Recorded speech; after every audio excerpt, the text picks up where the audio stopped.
علیکم ورحمۃ اللہ وبرکاتہ نحمدہ ونصلی علی رسولہ الکریم اما بعد اعوذ باللہ من الشیطان الرجیم بسم اللہ الرحمن الرحیم محترم سامعین، آج کی اس مبارک محفل میں میری تقریر کا عنوان ہے رمضان کے فضائل۔ شہر رمضان الذی انزل فیہ القرآن ھدی للناس۔ محترم سامعین، رمضان کا مہینہ جس میں قرآن نازل کیا گیا لوگوں کے لیے ہدایت ہے۔ رمضان کے مہینے میں جنت کے دروازے کھول دیے جاتے ہیں اور جہنم کے دروازے بند۔ اس مبارک مہینے میں چھوٹی سی نیکی کرنے پر بھی اس کا دگنا اجر ملے گا۔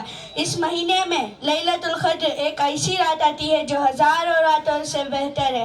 اللہ تعالیٰ نے اس مبارک مہینے کے روزوں کو فرض فرمایا اور رات کے قیام کو ثواب کی چیز بنائی۔ کسی شاعر نے کیا ہی خوب کہا ہے، فرق نہیں پڑتا کسی موسم کا رمضان کے آگے، فرق نہیں پڑتا کسی موسم کا رمضان کے آگے، ہار جائے گی گرمی بھی روزے دار کے ایمان کے آگے۔ دل میں پھر خوشیوں کا پیغام آ رہا ہے، دل میں پھر خوشیوں کا پیغام آ رہا ہے۔ مبارک ہو مومنو، پھر سے رمضان آ رہا ہے۔ محترم سامعین، روزہ اسلام کا اہم رکن ہے۔ اس مہینے میں تمام بالغ مسلمانوں پر روزہ رکھنا فرض ہے۔ ماہ مقدس مسلمانوں کو جہنم سے بچاتا ہے اور رمضان کے روزے کی فضیلت کے لیے اتنی بات ہی کافی ہے کہ روزے داروں کے لیے جنت میں ایک مستقل دروازہ ہے جہاں سے صرف روزے دار داخل ہوں گے۔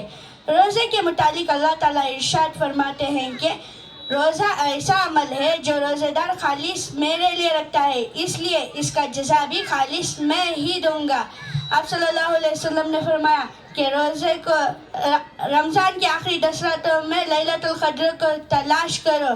محترم سامعین، رمضان کے درمیانی عشرے میں اللہ کے رسول اعتکاف کا اہتمام کرتے تھے۔ آخر میں اللہ تعالیٰ سے دعا ہے کہ وہ ہمیں بولنے سے زیادہ عمل کرنے کی توفیق عطا فرمائے، آمین۔ وآخر دعوانا ان الحمد للہ رب العالمین۔ والسلام علیکم ورحمۃ اللہ وبرکاتہ۔